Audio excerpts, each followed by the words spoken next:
Amén. Buenas noches a todos. Son las 7 de la noche y 5 minutos aquí en la ciudad de Bellflower, California. Y este es el curso del Seminario Teológico Práctico en Bell, California, en la iglesia Misión Mundial Maranatha. Así que el curso Seminario Teológico en Misión Mundial Maranatha. Y este es el libro que utilizamos. Se llama Seminario Teológico Práctico. Aquí está la portada. Aquí está la parte de atrás del libro. Este es el grosor del libro. Y lo puede adquirir Seminario Teológico Práctico en Amazon o en eBay. Aquí están los 3 años de clase que damos, con sus versículos, con sus explicaciones, para que usted pueda estudiar. Mire las clases que tiene. Ahí usted tiene temas como del libro de Apocalipsis, tiene como 10, 15 clases acerca del anticristo, del arrebatamiento de la iglesia, de la gran tribulación. Luego tiene temas del Espíritu Santo, cómo se recibe el Espíritu Santo, qué es la llenura del Espíritu Santo, qué es el bautismo, qué son los dones. Bueno, 3 años de clase, incluyendo la clase que vamos a dar hoy. Hemos estado estudiando el Antiguo Testamento y hoy va a ser la última clase que damos del Antiguo Testamento. La próxima clase será ya cómo nos llegó el Nuevo Testamento. Y hoy en la clase de hoy vamos a estudiar un poco de arqueología y vamos a estudiar datos históricos de cómo milagros que Dios hizo para que nosotros tuviéramos este Antiguo Testamento. Tremendos milagros que Dios hizo. También vamos a ver qué pensaba Jesús del Antiguo Testamento. Confirmó nuestro Señor Jesucristo que el Antiguo Testamento es la palabra de Dios. Y después los apóstoles aceptaron el Antiguo Testamento como escritura inspirada, como palabra de Dios. Y después que los apóstoles murieron y la iglesia continuó con los discípulos de los apóstoles, lo que la historia les llama los padres de la iglesia, como Ignacio, Policarpo, etcétera. Y más adelante, otra tercera o cuarta generación con Orígenes, con otros muchos más. ¿Qué pensaban ellos? Algunas notitas tenemos de eso. Pues imagínense, si vamos a entrar en los detalles de todo eso, tuviéramos que dar un curso de 6 meses nada más del Antiguo Testamento.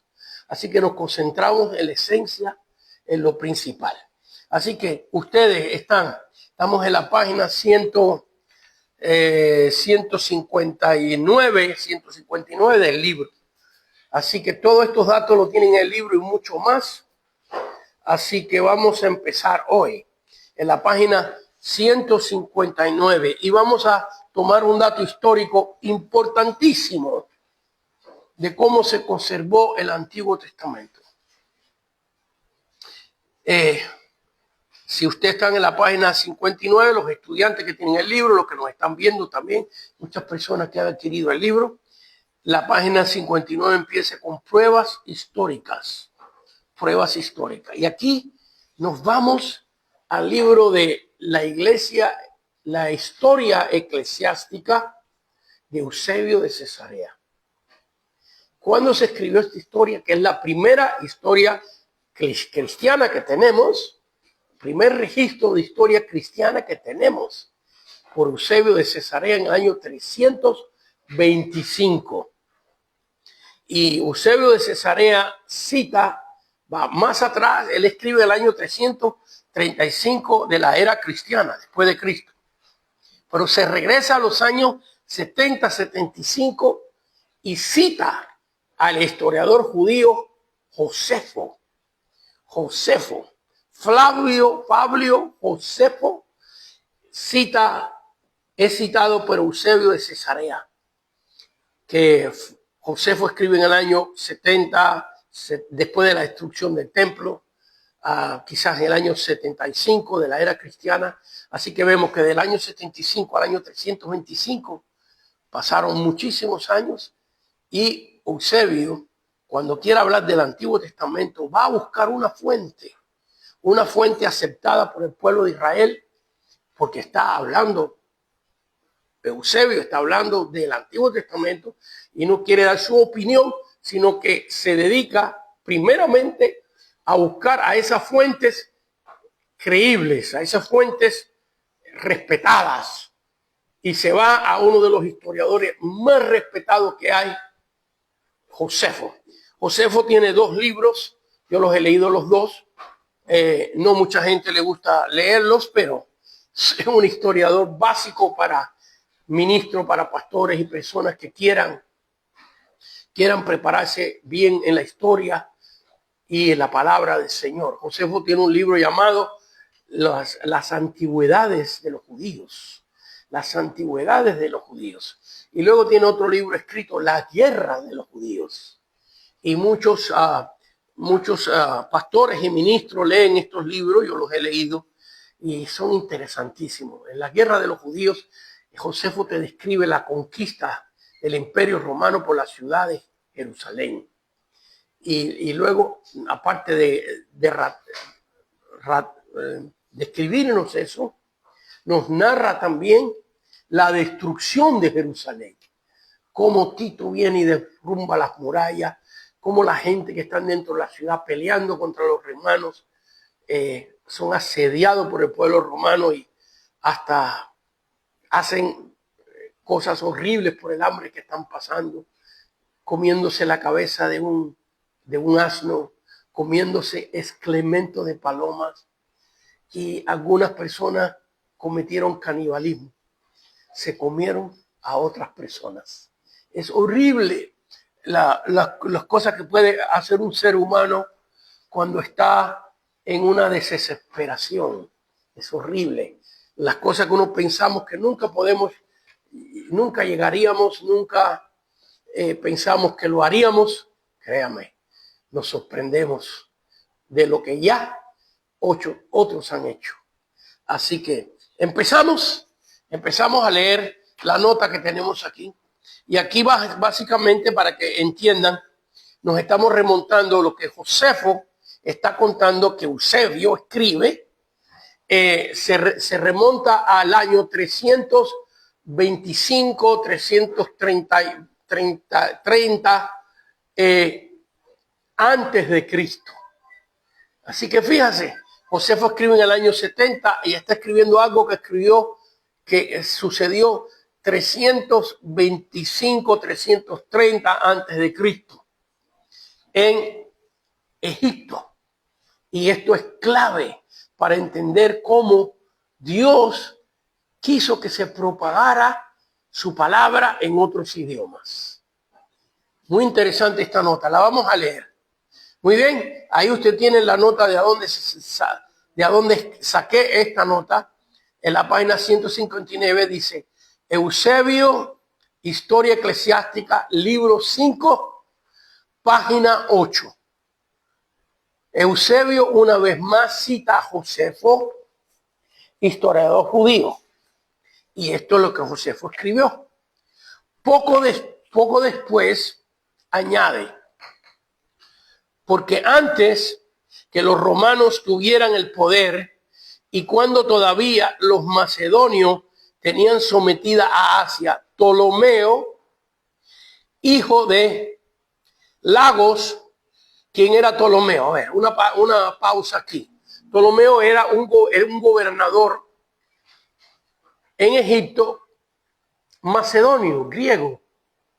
Cuando Alejandro el Grande conquistó lo que era Egipto y parte de la India y Persia y todo eso, y muere Alejandro el Grande, sus 4 generales se dividen todo lo que habían conquistado, una parte para cada uno, y todo lo que es la Tierra Santa y todo lo que es Egipto le tocó a este Ptolomeo. Y este Ptolomeo, a ver qué hizo aquí, miren lo que hizo, después de la coma: deseando honrar la biblioteca que él había preparado en Alejandría, con los escritos de todos los hombres, por lo menos los buenos, rogó a los de Jerusalén que le proporcionaran sus escrituras en griego.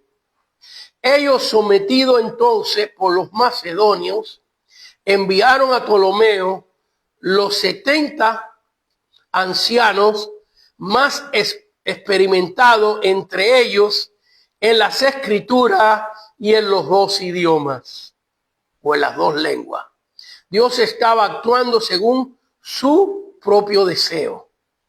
Ptolomeo, separándolos entre sí, ordenó que cada uno escribiera la misma traducción porque quiso probarles separadamente para que no sucediera que se pusieran de acuerdo en esconder por medio de la traducción la verdad que está escrita. Su procedimiento fue el mismo en todos los libros. Entonces, al reunirse junto a Ptolomeo y comparar las traducciones, Dios fue glorificado y las escrituras se reconocían como divinas, porque todos pronunciaron las mismas palabras y los mismos nombres desde el principio hasta el fin, de modo que también los paganos que estaban allí conocieron que las escrituras habían sido traducidas por la inspiración de Dios. Así que lo he leído, pero lo voy a explicar, aunque corre riesgo de repetirme un poco, pero para que se entienda. Este Ptolomeo, que se crió junto con Alejandro el Grande, fue educado por los filósofos mejores griegos que había. Su padre, Felipe, padre de Alejandro el Grande, era el rey de Macedonia y contrató a los mejores filósofos para que educaran a la juventud principal de Macedonia. Y entre eso estaba Ptolomeo, amiguito desde niño con Alejandro el Grande. Cuando crecieron y Alejandro el Grande, después que su padre Felipe murió, quedó al frente del ejército griego macedonio y junto con los ejércitos de Atenas, de Corintios y de todos los ejércitos griegos que eran los mejores guerreros del mundo en aquellos tiempos, empezaron a conquistaron a Persia, conquistaron parte de la India, conquistaron a Egipto, conquistaron la Tierra Santa, conquistaron mucho de lo que era el mundo antiguo. Y al morir Alejandro el Grande, entonces toda esa conquista quedó dividida en 4 de sus generales. Uno de ellos se llamaba Ptolomeo. Fíjense que él puso una librería en la ciudad de ¿cómo se llamaba? Alejandría. ¿Por qué Alejandría? Porque fue una ciudad que empezó a construir Alejandro. Y en honor a él, Ptolomeo mantuvo el nombre de Alejandría. Y en esa ciudad, él puso una librería. ¿Y qué hizo él? Empezó a coleccionar todos los libros de África, de Grecia, de España, de lo que llegó a ser España después, de lo que llegó a ser Francia después, de Persia, de la India. ¿Y qué hacía Ptolomeo? Los traducía al griego. Porque en aquellos tiempos el idioma griego era el idioma comercial y el idioma más conocido del mundo. Y alguien vino y le dijo a Ptolomeo: los hebreos, los hijos de Israel, tienen un libro muy especial. Y entonces, como hemos leído aquí el dato de Josefo, Ptolomeo mandó a buscar personas a los sumos sacerdotes de Jerusalén que le enviaran personas para que tradujeran el Antiguo Testamento al griego. Me quedo así pensando porque son bastantes libros. Si no me equivoco, son 39 libros del Antiguo Testamento. Y ustedes leyeron. Lo que les estoy contando no me lo inventé yo. Es lo que Josefo, historiador judío, escribe. Entonces, Ptolomeo los separó en 70 cuartos, solitos. No sabemos el tiempo que estuvieron en los 70 sabios. Algunos han calculado 2 años, otros han calculado hasta 5. Porque imagínense lo que toma traducir palabra por palabra todo el Antiguo Testamento. O la mayor parte del Antiguo Testamento. No estoy seguro si el libro de Malaquías, ¿sí? Porque el libro de Malaquías se escribió 400 años antes de Cristo y esto acontece en el año 330, 325 antes de Cristo, así que existía todo el Antiguo Testamento. Y vemos aquí, hermanos, que 2, 3 años estuvieron esos sabios traduciendo a solas todo el Antiguo Testamento. Y leímos acá que cuando se presentaron esas 70 copias y Ptolomeo buscó a sus propios sabios que sabían el hebreo y que sabían el griego, y cuando leyeron las 70 copias, aquí el dato que pone Josefo dice que los incrédulos, que los impíos, que los que eran idólatras se maravillaron porque vieron que las 70 copias eran idénticas. Ahora nosotros, la persona que no es bilingüe, a lo mejor no puede apreciar la magnitud de este milagro. Pero muchos de nosotros que somos bilingües, sabemos que así te dan una frase y se la dan a 70 personas para que las traduzca. Va a ser muy difícil, imposible, que salgan 70 igualitas. Solamente un milagro de Dios. Entonces, el Antiguo Testamento quedó traducido al idioma griego, hermanos, y ahora la palabra de Dios empieza a correr. Porque cuando el Antiguo Testamento está escrito en hebreo, en el año 300, 400 antes de Cristo, ¿quiénes lo entendían? Les pregunto, ¿quiénes entendían la palabra de Dios escrita en hebreo? Nada más los hebreos. Quizás algún sabio griego que sabía los 2 idiomas. Para empezar, era un mundo casi analfabeto. Hay que empezar por ahí. Porque la imprenta no existía. Todo era hecho a mano, manuscritos. Así que era un mundo que las personas que sabían leer y escribir eran personas dotadas, eran personas que tenían una facilidad económica para estudiar. Uno de los pueblos más educados que había en el mundo era el pueblo hebreo.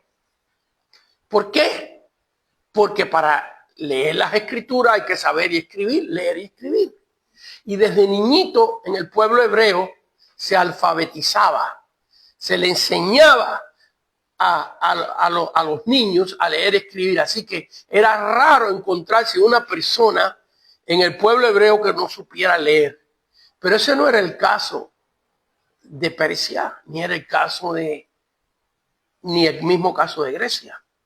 Aunque los griegos también se dedicaban mucho de que todos supieran leer y escribir. Pero era un mundo donde se carecían de libros, donde habían pocas bibliotecas. Es más, que esta biblioteca de Alejandría hizo algo muy espléndido porque reunió la sabiduría del mundo y la puso en un lugar. Y ahora todos los científicos de los diferentes países venían a Alejandría para llenarse de la sabiduría de la matemática, el álgebra, el cálculo, la geometría. Ptolomeo fue una de las personas que hizo uno de los primeros mapas del mundo existente. Cristóbal Colón, fíjate, Ptolomeo, estamos hablando del año 330 y pico antes de Cristo, y Cristóbal Colón vino a descubrir América en el año 1492. Han pasado 1500 años más 300, 1800 años, y todavía se usaba el mapa de Ptolomeo. Todavía se usaba el mapa de Ptolomeo porque no se sabía que existía América, no se sabía que existían las islas del Pacífico, todas esas tantas cosas tremendas, ¿ves? Entonces, vemos ahí que allí se reservó la sabiduría del mundo. Pero entonces ahí se tradujo la Biblia del hebreo al griego, lo que se llama la Septuaginta. La Septuaginta es el Antiguo Testamento traducido del hebreo al griego. ¿Por qué se llama Septuaginta? Porque Septuaginta significa la versión de los 70. Fue la versión de los 70. Y ahora el Nuevo Testamento, perdón, el Antiguo Testamento, la palabra de Dios podía leerse en Persia, en Grecia, en España, en Francia, en todo lugar. Porque en todo lugar había gente bilingüe. El idioma natural de ellos, más el griego, para poder comerciar en el mundo existente. Y ahí vemos uno de los grandes milagros de Dios que el Señor hizo para conservar su escritura. Muy bien, seguimos leyendo las notas. Ahora tenemos otra nota arqueológica y después vamos a entrar a la palabra. Vamos a ver qué dijo Cristo del Antiguo Testamento, qué dijeron los apóstoles y otras personas más. Antes de leer la nota que viene, vamos a ver que en el año 1946, se lo voy a relatar primero, para que cuando la leamos usted tenga sentido lo que vamos a leer. En el año 1946, unos pastores, es más, un solo pastor, la cosa empezó así, estaba buscando a una de sus ovejas perdidas.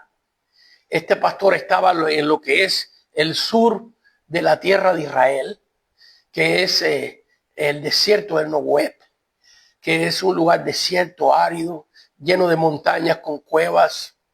Y él estaba buscando en estas cuevas, a veces encontraba su oveja perdida. Y cuando entró en una de estas cuevas, se encontró una cantidad de tinajas. Y cuando miró en una de estas tinajas, se dio de cuenta, el muchacho no sabía leer y escribir, que eran rollos. Tomó uno de esos rollos y se lo llevó a una persona en Jerusalén.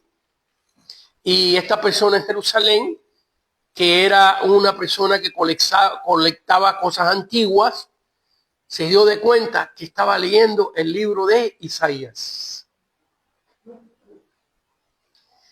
Y esto es muy interesante, porque esto fue en el año 1946. De ahí estuvieron 10 años haciendo arqueología, buscando en cuevas, y encontraron muchos libros del Antiguo Testamento. Encontraron el libro de Éxodo, el libro de Daniel, el libro de Ruth, el libro de los Salmos, el libro de Jeremías, por lo menos fragmentos de ellos. En el año 1946 hasta el año 1956. Ahora usted dirá, ¿qué importancia tiene esto? Usted va a ver ahora. A ver si podemos empatar esto. Los manuscritos que había del Antiguo Testamento, en otras palabras, de a donde se copiaba el Antiguo Testamento. Manuscrito significa escrito a mano. Todos eran de después de la era cristiana. Antes del año 1946 no existían manuscritos hechos antes de Cristo, sino los que habían era después de Cristo. Y los críticos decían, claro, nosotros los creyentes no nos interesa que lo que digan los críticos, pero ellos decían que el Antiguo Testamento se había perdido. Porque si los manuscritos que habían era después de la era cristiana, ¿qué garantía había de tantas veces que lo habían copiado, que no hubieran cometido errores y que la palabra de Dios se perdió? Pero ahora, cuando encontraron estos manuscritos en la cueva, Unos eran del año 100 antes de Cristo, otros del año 200 antes de Cristo, otros del año 300 antes de Cristo. Y cuando tomaron el rollo de Isaías, escrito cientos de años antes de Cristo, y lo compararon con las Biblias en griego, que se habían copiado de esos manuscritos hebreos que recién encontraron, se dieron cuenta que lo que estaba traducido en el idioma griego era exactamente lo que estaba en el hebreo de los manuscritos que encontraron en las cuevas de Qumran. ¿Ok? Y ahí vemos cómo Dios se ocupó de en esas tinajas guardar por cientos de años el Antiguo Testamento para que no dudáramos de la palabra de Dios. Así que estas son pruebas arqueológicas muy valiosas. Se las voy a leer yo a la nota. La nota sale, está escrita, está sacada esta nota del diccionario bíblico CLIE, diccionario bíblico CLIE, página 915 a la página 988. Está todo el historial de cómo el pastorcito encontró estas tinajas, cómo encontró las escrituras. Muy bien, ahora leo la nota ya después de haber explicado esto. En 1946 en Qumran, 13 kilómetros al sur de Jericó y 2 kilómetros de la costa oeste del Mar Muerto, unos pastores encontraron en una cueva unas tinajas con manuscritos adentro. Era el libro de Isaías, escrito en el año 100 antes de Cristo. Haciendo otras excavaciones en el área que duraron hasta el año 1956, se encontraron otros manuscritos, algunos que datan del año 250 antes de Cristo. Se encontraron manuscritos de Habacuc, Daniel, Éxodos, Ruth, Salmos, Jeremías. Los escritos son exactamente los que tenemos del Antiguo Testamento. Eran de fechas posteriores, eran exactamente, ya se me trocó aquí el escrito.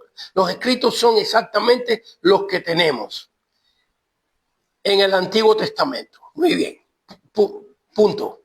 Esto es una gran evidencia de la veracidad de la palabra de Dios, pues los manuscritos que existían del Antiguo Testamento eran de fechas posteriores a Cristo.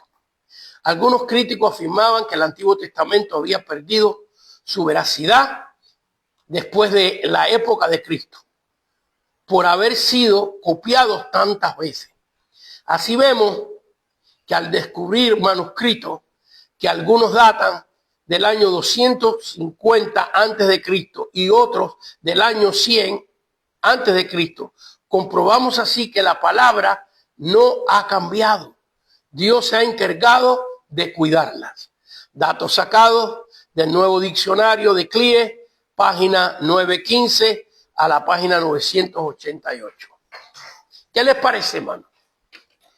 Así que si lo que se escribió 250 años antes de Cristo y ahora se encuentran manuscritos del año 100, quiere decir que del año 300, 250 al año 100 no se perdió la palabra de Dios.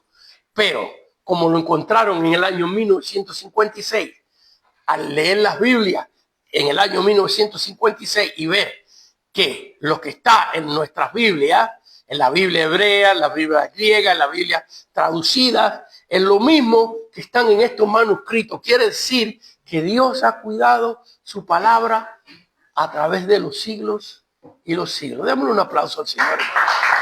Un aplauso al Señor. Porque yo no sé cómo ustedes se sienten, hermano, pero para mí estos son sendos y grandes milagros. Les pregunto, a ver si el micrófono está por ahí. Les pregunto, a ver, díganme algo de esto. Algunos de ustedes díganme algo de esto que hemos leído aquí. ¿Qué ustedes creen?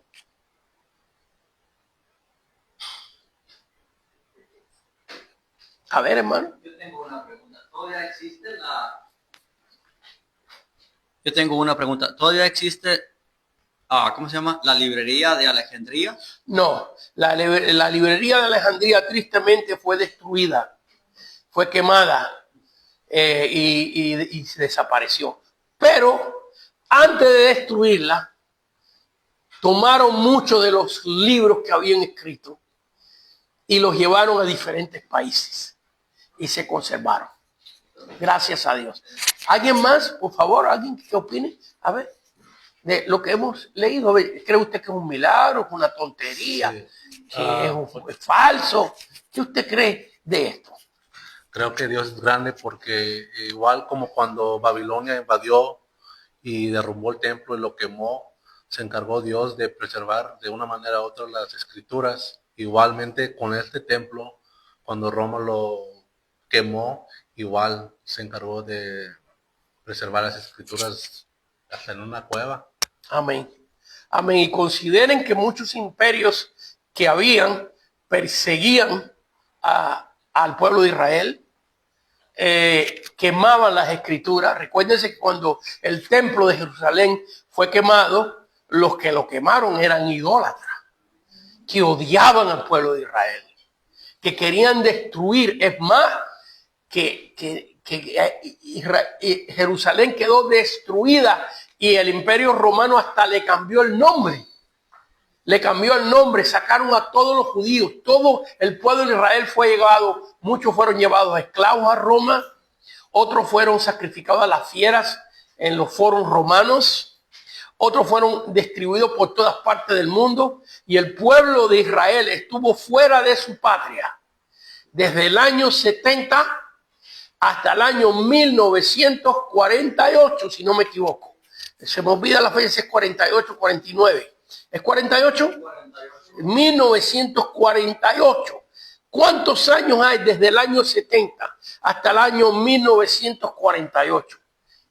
Mire para allá, hermano. Mire para allá, cientos y cientos y cientos de años. Alguien que me calcule. 180. No, muchísimo más. 1800 años. Por 1800 años el pueblo de Israel estuvo sin patria. Los romanos le cambiaron el nombre a toda esa área. Le pusieron nombres romanos y de ahí fue que salió el nombre palestino, fíjense. Porque eso no se llamaba Palestina antes. ¿Ve? De ahí salió el nombre palestino desde que los romanos le cambiaron nombre a todo eso. Y que estaba escrito que el pueblo de Israel iba a regresar a su patria y que iban a ser una nación y que iba a ser un pueblo 1800 años fuera y se cumplió la palabra de Dios. Otro aplauso al Señor, porque esta es la obra de Dios. Amén. Esto sí que, hermano, nadie puede dudar que es un milagro de Dios. Amén. A ver, espérame para que reciba el micrófono para que salga bien grabadito su voz. Tengo una duda, pastor. ¿De qué material serían hechos los manuscritos para que no se hayan destruido? Cualquier material se puede destruir en tanto tiempo. Bueno, los manuscritos que encontraron dentro de las tinajas eran de papiros y algunos eran de pieles de oveja que los pulían bien, ¿ve? Algunos. Pero lo que hizo que se salvaran esos manuscritos que estaban dentro de tinajas cerradas herméticamente, ¿ves? Eso es. Y que el área, fíjense qué tremendo, gente. Está muy buena su pregunta porque la explicación muestra la mano de Dios.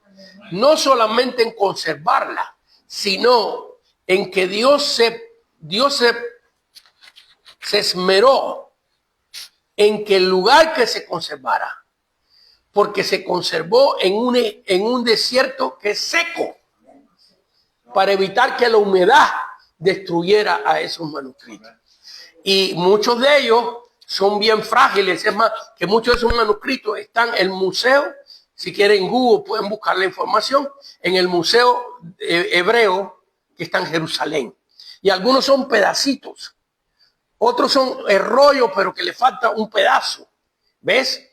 Pero Dios se preocupó de que si estos manuscritos hubieran estado en otro lugar del mundo, donde hay humedad, por ejemplo en el trópico, claro, en el trópico no se conocía, pero lugares más húmedos de Europa y de Asia, se hubieran dañado. Pero Dios se preocupó de que estos manuscritos estuvieran en el desierto de Judea, donde allí no llueve casi nunca.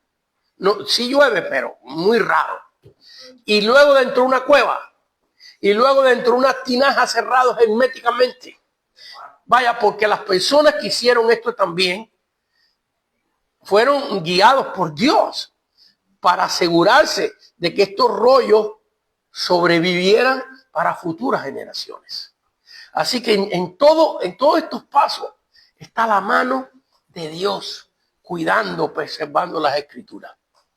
Muy bien, vamos a entrar ahora a la parte donde en sus notas, la página 159, número Romanos 4, aprobó la iglesia los escritos del Antiguo Testamento. Aprobó la iglesia los escritos del Antiguo Testamento. Y aquí están subtítulo 1, subtítulo 2, subtítulo 3, subtítulo 4. Y vamos a ver. Y también datos históricos de cómo Dios conservó, cómo la iglesia, en otras palabras, vemos a un escritor cristiano en el año 185 después de Cristo, que en sus escritos nos da el nombre, el año 185 después de Cristo. Nos da, fíjense que todas estas cosas, muchas de estas cosas están perdidas. Y él nos da el nombre de los libros del Antiguo Testamento. Y estamos hablando de un ministro cristiano que está reconociendo el Antiguo Testamento como palabra de Dios. Muy bien, subtítulo 1. Vamos a ver qué Jesús dijo del Antiguo Testamento y si los aprobó. Lucas capítulo 24. Versículo 44. Lucas 24, versículo 44.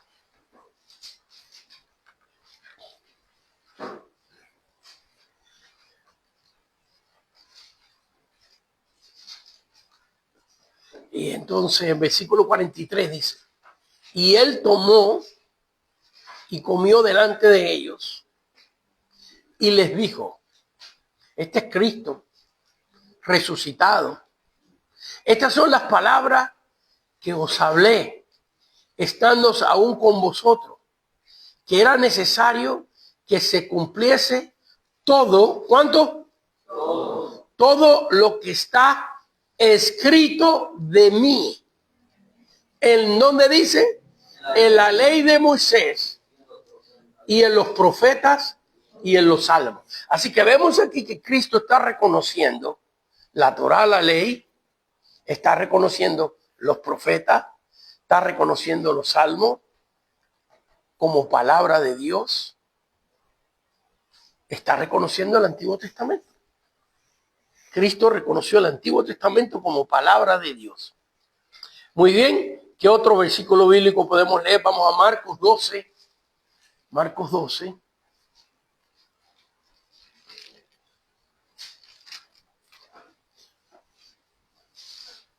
Y si alguien quiere opinar de algo, levante su mano. Yoli, si quieres opinar, levanta tu mano para yo saber.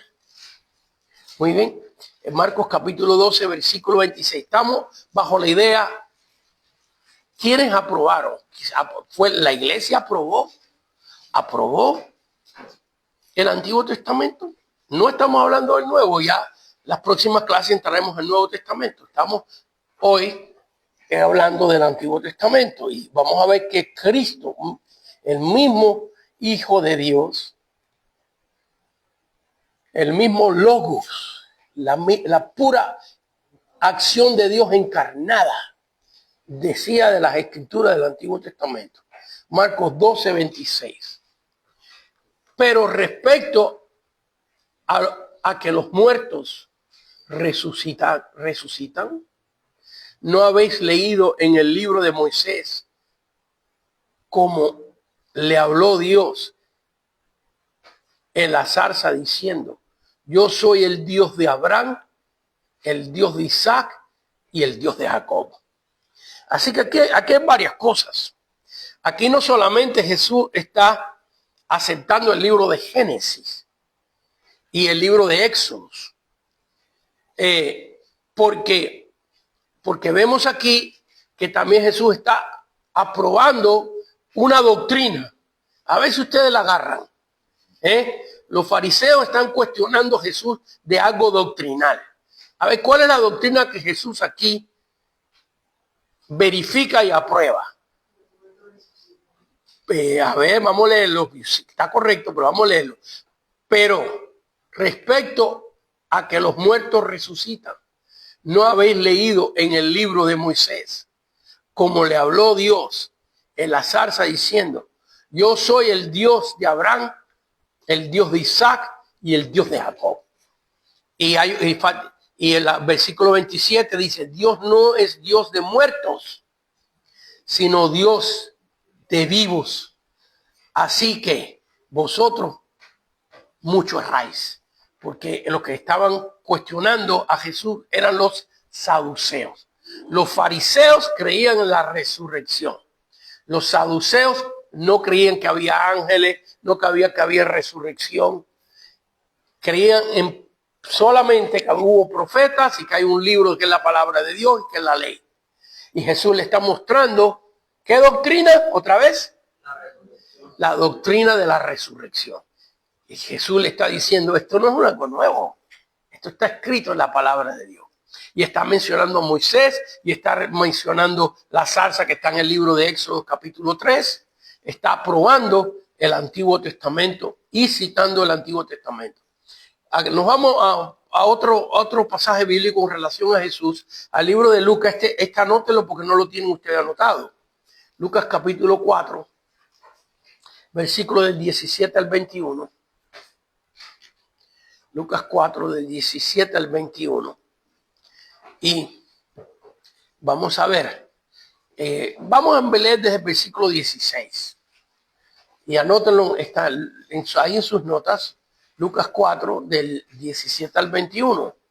Vino a Nazaret, donde se había criado. Y en el día de reposo entró en la sinagoga, conforme a su costumbre, y se levantó a leer. Versículo 17. Y se le dio el libro del profeta Isaías. Aquí hay un detalle muy interesante. No tenemos ninguna evidencia, por lo menos yo no la he encontrado. Si usted la encuentra, a mí me gustaría verla, de que Jesús, cuando caminaba con sus discípulos, los discípulos o él tenían un rollo de la Escritura. Que Jesús andaba con una Biblia, con un Antiguo Testamento. Claro, él no necesita andar con una Biblia de papel porque él es la palabra encarnada. ¿Ves? Él se la sabe de memoria. Pero aquí hay algo muy interesante que nos muestra a nosotros dónde es que estaban los rollos de la Escritura. Estaba en la sinagoga. Era muy raro que una persona pudiera tener rollo de la Escritura en su casa, porque era muy costoso, porque era ilegal en Israel que una persona copiara las Escrituras. ¿Sabía usted eso? Que para que una persona tuviera un rollo de la Escritura, tenía que ser un rollo copiado por los escribas. Cuando leemos el Nuevo Testamento hay fariseos, saduceos, escribas. ¿Quiénes son los escribas? Los que se dedicaban a copiar la Escritura. ¿Quiénes eran los fariseos? Los que estaban encargados de las diferentes sinagogas. Vamos a decir como los pastores hoy que están en una iglesia. Los profetas, ¿quiénes eran? Como los evangelistas, los que andaban de un lugar a otro hablando y profetizando la palabra de Dios. Los saduceos, ¿quiénes eran? Los sacerdotes, los que hacían la obra en el templo, los levitas, los sacerdotes. Y los escribas eran personas especializadas en copiar las Escrituras. Bueno, a ver qué hora es para ver si entro a explicarle a ustedes cómo se copiaba la escritura, porque tiene que ver con esto. Porque fíjense que Jesús entra a la sinagoga y aquí vemos por primera vez, por lo menos lo que yo veo, y si alguno de ustedes lo ven en otro lado, en la vida de Cristo, Cristo agarra un rollo, algo escrito para leer. ¿Ves? Ahora él no tiene que agarrar un rollo porque él es la palabra viva. Pero para evidencia de los que están allí, para que no fuera lo que él dice nomás, sino lo que está escrito, está leyendo esto.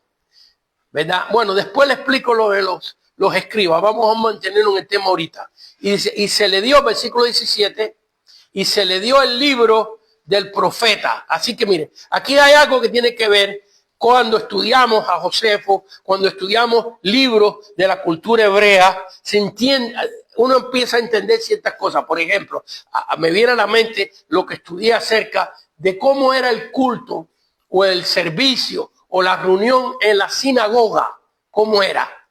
Cuando entraba a la sinagoga una persona que se consideraba maestro y llegaba el momento de leer la escritura, la persona que consideraban algunos maestros se ponía de pie.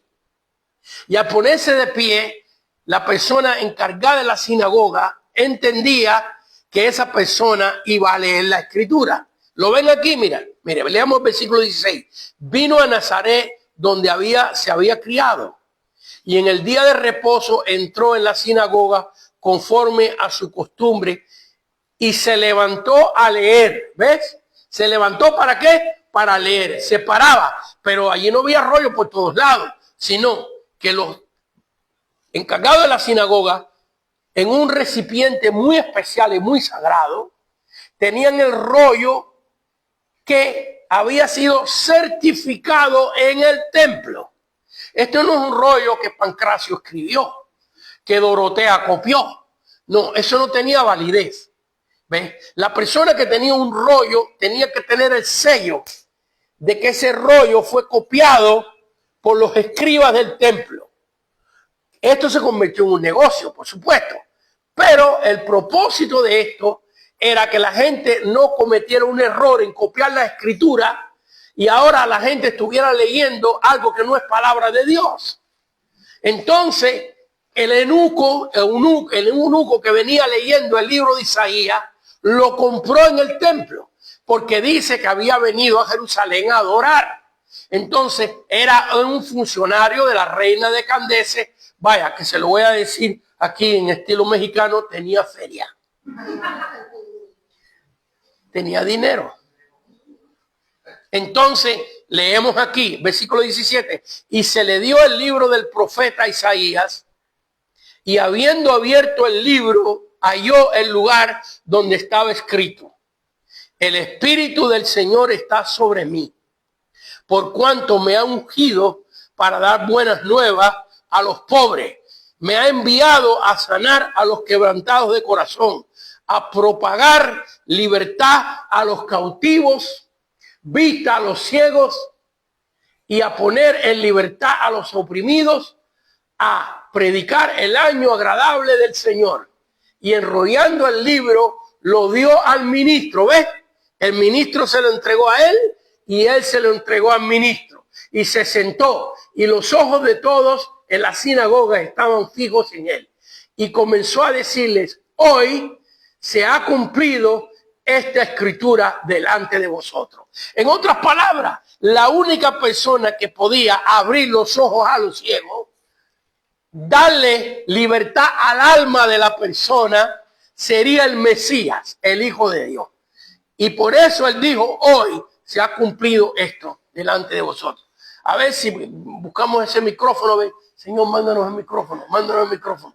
Ahí viene el micrófono el pastor Alex. Démosle un aplauso al pastor Alex por todo el servicio. Gloria. Bueno, ya, hermana, ya que se puso de pie, hermana, quédese ahí un momentito de pie. Hermano Jesús, ponte de pie, por favor. Demos un aplauso a estos hermanos que nos están ayudando en la clase. Hermana Ana, ¿dónde estás? Hermana Ana, venga para acá. Asómese ahí, hermana, por favor. A la secretaria, que toda la semana gratuitamente, hermano, voluntariamente. Un aplauso al Señor por estas personas que nos están ayudando. Y ustedes que nos están viendo nos dispensan, ¿verdad? Pero ustedes entienden, son hermanitos que aquí voluntariamente me ayudan mucho a mí. Muy bien. A ver, y ahora la voz preciosa y bella de mi esposa, la hermana Yolanda Ríos Padillas de Acosta. Wow. Sí, bueno, gracias por tanto halago. Bueno, solo quería compartir de lo que dice esta escritura cuando dice que fue a Nazaret y fue a una sinagoga como era su costumbre en el día de reposo. Bueno, es porque se le conoce como el Shabbat y porque era su costumbre, entonces no era el primer día que él estaba ahí, entonces él estaba frecuentemente. Ellos cuentan al atardecer del viernes y hasta el atardecer del sábado, a eso se le conoce como el Shabbat, y escogen una porción. Bueno, por ejemplo, si estaban leyendo un libro, empiezan desde el Génesis, los primeros 5 libros, pero esa escritura tiene que ir relacionada con algo de los profetas, una porción de los profetas, y por eso ese día tenían que ver una porción de la Biblia que le llaman ellos parashá, y esa parashá venía complementada con una porción que era la del profeta Isaías, pero como todo es perfecto y matemático en el orden divino, tenía que resultar en que tocaba esa porción de los profetas, donde dice, él mismo estaba leyendo lo que iba a ser su ministerio. Y por eso les dice, ¿verdad? Esta escritura se ha cumplido hoy delante de vosotros, porque él acababa se puede decir, de darse de alta, porque venía de que había sido bautizado y probado en el desierto, entonces iba a comenzar su ministerio. Entonces, ese día, ahí en la sinagoga, pues él se para y empieza a leer, porque no a cualquiera le prestaban, se puede decir, el púlpito. Entonces tenía que tener una buena reputación y un buen testimonio, ¿verdad? Y por eso ese día él estaba leyendo esa paracha o esa porción. Amén. Gloria a Dios. Bueno, pues aquí vemos que Jesús aceptó el Antiguo Testamento como la palabra inspirada de Dios. Así que lo cita todos los libros del Antiguo Testamento porque, claro, los que no quieren aceptar la palabra de Dios dice, es que eso lo escribieron los hombres, lo escribió Isaías, lo escribió Samuel, lo escribió Habacuc. Ellos son seres humanos y se equivocan, ¿sí? Se equivocan los seres humanos, pero con relación a la palabra de Dios, Dios es el que la ha cuidado y el que la ha inspirado. Muy bien, vamos a ver qué pensaban los apóstoles del Antiguo Testamento. Hechos capítulo 1, versículo 20. Hechos capítulo 1, versículo 20. Y aquí vemos a Pedro en el primer capítulo del libro de los Hechos. Y qué tremendo está esto, porque hay un solo gentil que escribe y tiene 2 libros en la Biblia, que son palabras de Dios. Lucas, el Evangelio según San Lucas y el libro de los Hechos. Y vemos aquí que Lucas, que no estuvo allí en el aposento alto, pero cuando leemos el libro de Lucas, al principio del libro de Lucas, la Biblia nos dice que él se preocupó de escribir las cosas que le enseñaron a él. Los que vieron los prodigios, los que vieron los milagros, los ministros que eran del Señor. Y luego dice en Lucas capítulo 1, léalo, al principio no quiero ir a leerlo, pero los que estén interesados, esa porción bíblica es muy importante con relación a este tema. Es más, que vamos a leerlo porque ya no me siento bien. Lucas capítulo 1, y después regresamos al libro de los Hechos. Lucas capítulo 1, porque es muy interesante ver el cuidado que tuvieron estos hombres. Y Lucas, siendo un gentil, un doctor, era un doctor convertido bajo el ministerio del apóstol Pablo, pero no solo él escribe lo que él escribe por lo que Pablo le enseñó, sino porque escuchó a otros ministros de Dios también. ¿Ve? Y aquí lo dice en Lucas capítulo 1, del versículo 1 al 4, puesto que ya muchos han tratado de poner en orden la historia de las cosas que entre nosotros han sido ciertísimas. Así que fíjense que Lucas escribe 40 a 48 años después de la cruz. Después de la cruz. Y miren lo que está diciendo, que ya había muchos que habían tratado de escribir. Mire, hermano, cuando llegó el momento de seleccionar los libros canónicos, el Nuevo Testamento, había miles de libros y cientos de evangelios escritos por María Magdalena, por San Tomás, uno por Judas. Yo no sé cómo Judas, porque Judas solcó, no sé. ¿Ves? Así. Y las personas que tomaron esta decisión decidieron, ya cuando estudiamos el Antiguo Testamento vamos a entrar más ahí en detalle, decidieron, vamos a escoger los libros que de seguro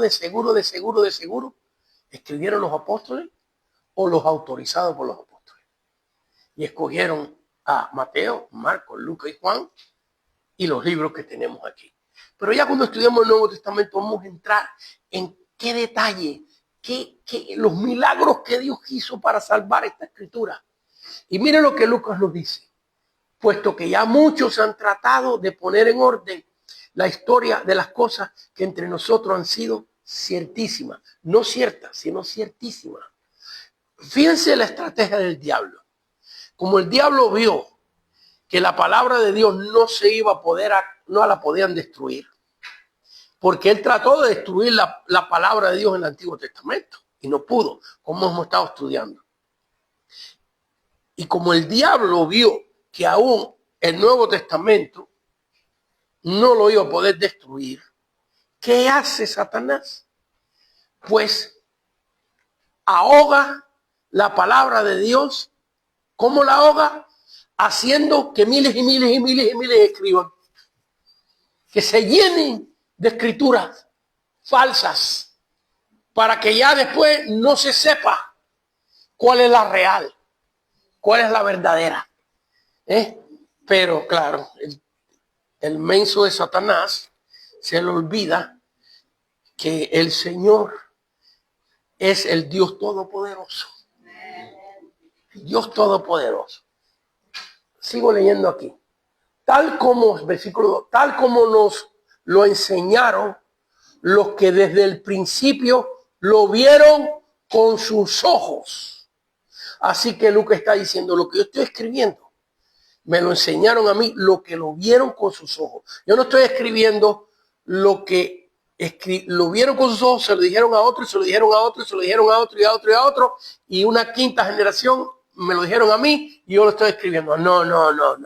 Lo que yo estoy escribiendo, me lo contaron a mí los que lo vieron con sus ojos. Y fueron ministros de la palabra. No eran historiadores, no eran matemáticos, eran ministros de la palabra. Me ha parecido también a mí, después de haber investigado con diligencia todas las cosas desde su origen.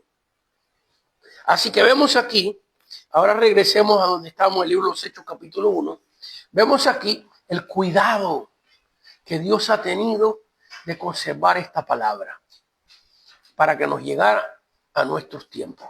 Y aquí en Hechos capítulo 1, la idea aquí es, aprobó los apóstoles, después que Cristo ascendió a los cielos, aprobó los apóstoles el Antiguo Testamento. Y aquí hay tantos detalles, porque Pedro, Juan, Jacobo, Andrés y muchos de los 12 eran gente de poca educación y gente que tenían poco conocimiento de la palabra de Dios. Había algunos entre ellos educados, como Mateo, por ejemplo, porque Mateo era un contador público, era un publicano, uno que colectaba los impuestos a favor del Imperio Romano. Cuando Cristo lo llamó, eso es lo que estaba haciendo. Pero la mayoría de los discípulos eran discípulos que estaban cortos en la sabiduría y en el conocimiento. Y ahora los vemos citando la palabra de Dios. Ahora los vemos predicando. Y ahí nos muestra Dios el poder del Espíritu Santo. Y cómo el Señor escogió esta gente que no pasaron por el filtro de la educación farisea, que tomaban un niño. ¿Desde qué edad ellos le tomaban a los niños para entrenar los fariseos? ¿De los 7 años? De los 5 años en adelante, y para los 12 años, cuando hacían sus bar mitzvahs. ¿Bar mitzvah se llama? Bueno, no la puedo pronunciar muy bien, pero se entiende. A los 12 años tenían que tener memorizado los 5 primeros libros de la Biblia. Esos que querían ser fariseos. Pero Pedro eran pescadores. Ellos no habían hecho nada de eso. Sin embargo, vemos cómo citan la Escritura. Y lo interesante aquí es que no son ellos los que escogen eso. Es Dios hablando a través de ellos. Eso es lo que le da valor al asunto. Lo que le da valor al asunto es que esta no eran gente entrenada, sino gente que son entrenadas por el mismo Dios. Primero por Cristo personalmente por 3 años y luego por el poder del Espíritu Santo. Y aquí nos dice en Hechos capítulo 1, versículo 20, porque está escrito en el libro de los Salmos. ¿Qué está citando Pedro? ¿Qué está citando? Díganme, hermano. El libro de los Salmos. Pero no tiene un libro de los Salmos como nosotros. Yo estoy citando este versículo bíblico porque tengo una Biblia delante de mí y la estoy leyendo. Pedro no tenía un rollo. Pedro no tenía una Biblia. Está hablando de memoria uno que no estudió tanto, que a lo mejor nunca leyó esto, pero el Espíritu Santo lo está sembrando en su alma y en su corazón. O lo otro que podemos decir es que tuvo 3 años con Cristo. Y que con Cristo oyendo es como tú cuando oyes un predicador y se te queda grabado el versículo que el predicador dijo, ¿verdad? ¿Sí o no? ¿Les pasa eso? Sí, se queda grabado ese versículo y está en tu mente y en tu corazón. Entonces el Señor Jesús, porque nosotros tenemos en la Biblia solamente una pequeña porción de lo que Cristo hizo y de lo que Cristo dijo, una pequeña porción. Pero Jesús estuvo con sus discípulos día y noche 3 años. Entonces, ¿qué entrenamiento tuvieron? Tuvieron el entrenamiento de oír la palabra de Dios recitada. Imagínense qué pasaba en ellos cuando oían la palabra de Dios de los labios del mismo Mesías, de la palabra viviente. Eso se quedaba impregnado en ellos. Y es más, que hay algo muy interesante. Voy a leer esto y nos vamos a saltar a un versículo que aclara totalmente lo que estoy diciendo. Porque está escrito en el libro de los Salmos, sea hecha desierta su habitación y no haya quien more en ella y tome otro su oficio. Aquí Pedro se está refiriendo a Judas, que se ahorcó y que hay necesidad de escoger otra persona que tome su lugar. Pero la idea principal es que vemos aquí que los apóstoles creían que el Antiguo Testamento era profético y que el Antiguo Testamento era palabra de Dios. Vámonos al libro de los Hechos. Me vino a la mente el capítulo 4, al libro de los Hechos, el capítulo 4, a ver si encuentro. Aquí está el versículo. Vamos a ir del versículo 11 al versículo 13 para que ustedes vean esto. Para que ustedes vean esto. Y aquí está la prueba, la evidencia, que en estos 3 años que ellos caminaron con Cristo, el Señor les citaba la Escritura, le enseñaba la Escritura y le quedaba grabado en sus corazones. Y más adelante, si nos alcanza el tiempo, vamos a ver que cuando 2 discípulos iban camino en Maús, ¿se recuerdan lo que pasó? Que el Señor se les apareció.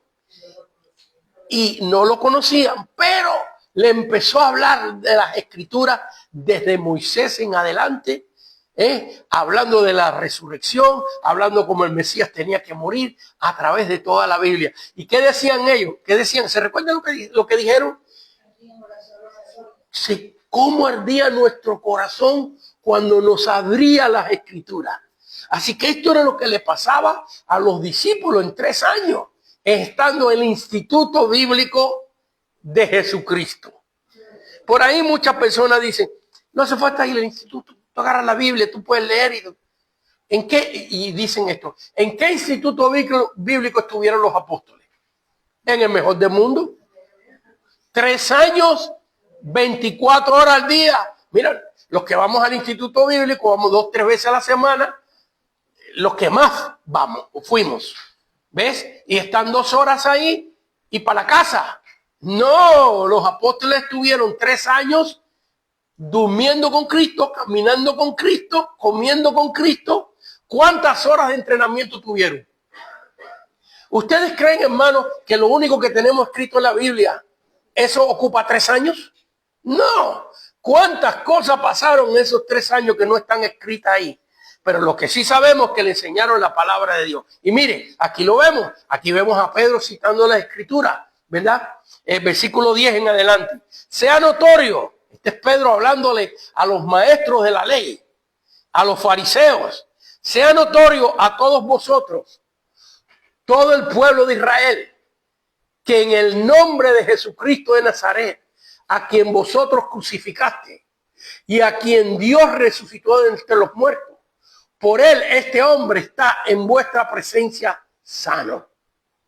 Este Jesús es la piedra reprobada por vosotros los edificadores, la cual ha venido a ser cabeza del ángulo, y en ningún otro hay salvación. Pues déjame que la letrita aquí ya dice, y en ningún otro hay salvación, porque no hay otro nombre bajo el cielo dado a los hombres en que podamos ser salvos. Noten aquí lo que estábamos hablando. Entonces viendo, esto es los fariseos, esto es los saduceos. Entonces viendo el denuedo de Pedro y de Juan, y sabiendo que eran hombres sin letras y del vulgo, se maravillaban y le reconocían que habían estado con Jesús. Órale pues, dicen los mexicanos. Órale pues, dicen los mexicanos. Un aplauso al Señor por eso. ¿Entienden? ¿Entienden, hermanos? ¿Entienden? La Biblia lo dice bien claro, eran del vulgo. ¿Qué pensaron esta gente que habían estudiado y se habían entrenado en la palabra de Dios, se la habían memorizado toda su vida? Fariseos, saduceos, sacerdotes, todo. Y veían a Juan y a Pedro citar la Escritura y la unción que fluía de ellos.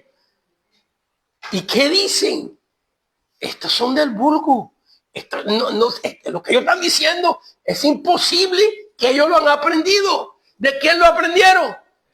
Entendieron que habían andado con Jesús. Entonces que ya ellos sabían que todos los que habían andado con Jesús se le pegaba algo. Se le pegaba la palabra de Dios. Gracias, Señor. A ti damos la gloria y la honra.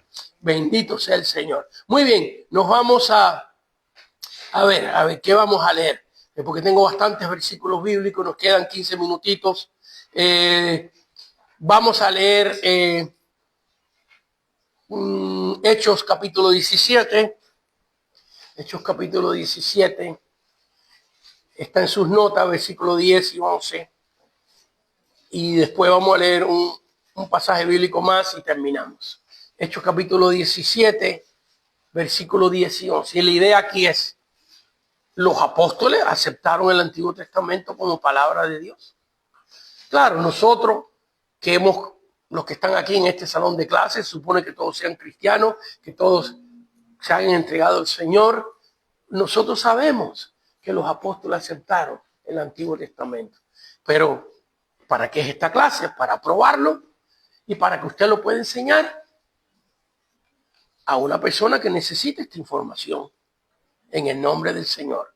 Hechos capítulo 17, versículos 10 y 11. La idea es, ¿qué pensaban los apóstoles? Ya Cristo subió a la diestra del Padre del Antiguo Testamento. Muy bien. Hechos 17, versículos 10 y 11. Inmediatamente los hermanos enviaron de noche a Pablo y a Silas hasta Berea, y ellos, habiendo llegado, entraron en la sinagoga de los judíos. Y estos eran más nobles que los que estaban en Tesalónica, pues recibieron la palabra con toda solicitud, escudriñando cada día las escrituras para ver si estas cosas eran así. Así que creyeron muchos de ellos, y mujeres y griegos de distinción, y no pocos hombres. Aquí vienen varias cosas que hay que entender. ¿En qué sinagoga están? ¿En qué sinagoga? ¿De qué lugar? De Berea. Y en esa sinagoga puede ser que haya algunos gentiles prosélitos, en otra palabra, gentiles que se han convertido a judaísmo. Están predicándole a judíos, a hebreos, a israelitas. Y le están predicando, ¿qué le están predicando? El Antiguo Testamento. Y ellos con el Antiguo Testamento están probando que Jesucristo es el Hijo de Dios. Así que aquí vemos que el Antiguo Testamento ha llegado a una sinagoga que está en una ciudad griega. Yo he estado en Berea. Lo que queda de la sinagoga es los escalones, la silueta de la puerta, la pared del frente y las paredes de al lado. No tiene techo, es un edificio, pero ahí está. Y yo, con un grupito de hermanos que fuimos y dimos una gira a Corintios, a Atenas, a Tesalónica, a Berea, a Filipos y a otros lugares, me paré en el escalón al frente de la puerta, el original. Y luego me subí, está el primer escalón y luego el segundo, y me paré en la puerta de esa sinagoga. Y los hermanos que iban conmigo entraron dentro de la sinagoga. Y yo leí este pasaje bíblico y les prediqué también a Cristo, como el apóstol Pablo. Y me quiero dar el gusto de predicar. Y en Filipos prediqué también. Allí en el río donde Lidia se bautizó. Usted lee ahí el libro de los Hechos capítulo 16 y Lidia que se bautiza, y usted se imagina un río con aguas cristalinas y que sale un perfume de nardos y todo eso. Hermano, es un río que no está cristalino, lleno de gusarapos, de mosquitos, mosca por todos lados. Un río común, porque yo pensaba que me encontré un río milagroso, no, un río común. Y está allí, hay una capilla allí, una capilla donde cualquier religión puede entrar y hacer, cualquier religión cristiana, por supuesto, entrar allí y a tener un tiempo de oración. Te entregan horas. Y nosotros te entregan media hora, espacio es media hora. Y nosotros adquirimos, hay un costo, ¿no? Se paga, adquirimos esa capilla, la dueña es la iglesia griega ortodoxa, y entramos y a mí me acompañaba 4 ministros de alabanza, guitarristas, cantantes, y luego había una iglesia en Tesalónica que trabajaba con nuestro ministerio, y un grupo de hermanos de Tesalónica vino con nosotros y entramos a la capilla, tenemos media hora. Y entonces yo prediqué en inglés y el pastor Manoli Crisostomidis me tradujo al griego. Y allí prediqué. Y cantamos coritos. Ellos les encantaba a los hermanos griegos que cantáramos los coritos en español. Y cantábamos, tu nombre levantaré, me deleito en alabarte. Y le encantaba esos coritos. Y ahí adoramos a Dios allí en Filipos.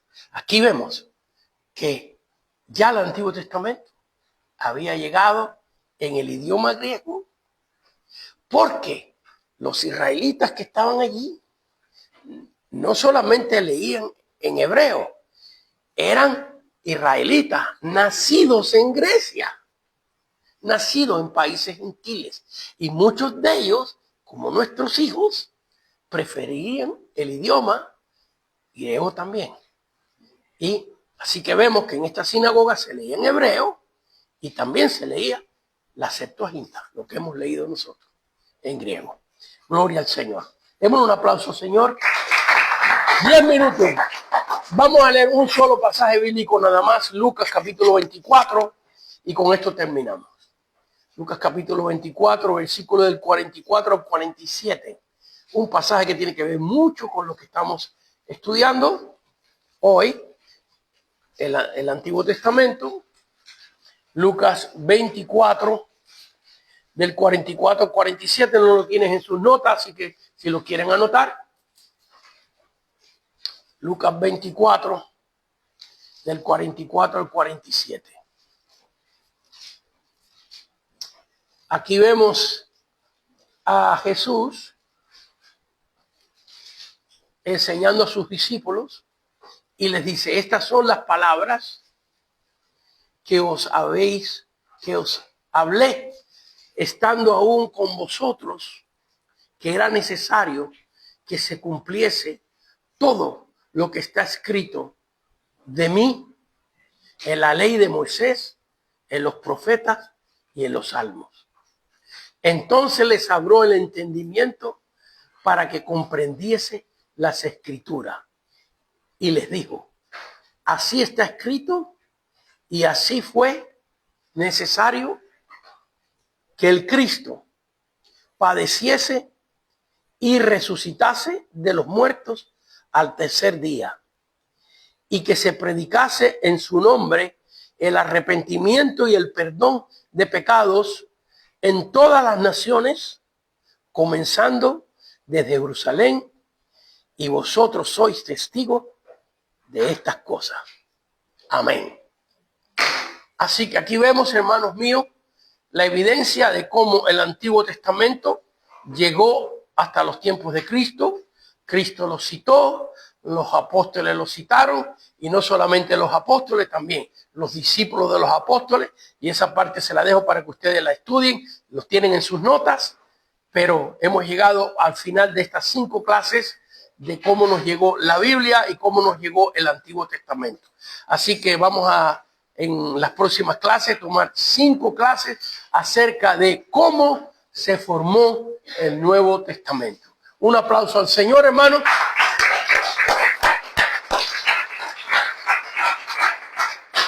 Señor, te damos gracias por esta oportunidad que hemos tenido de estudiar tu sagrada y preciosa palabra. A ti damos la gloria y la honra en el nombre de Cristo Jesús. Amén, amén y amén.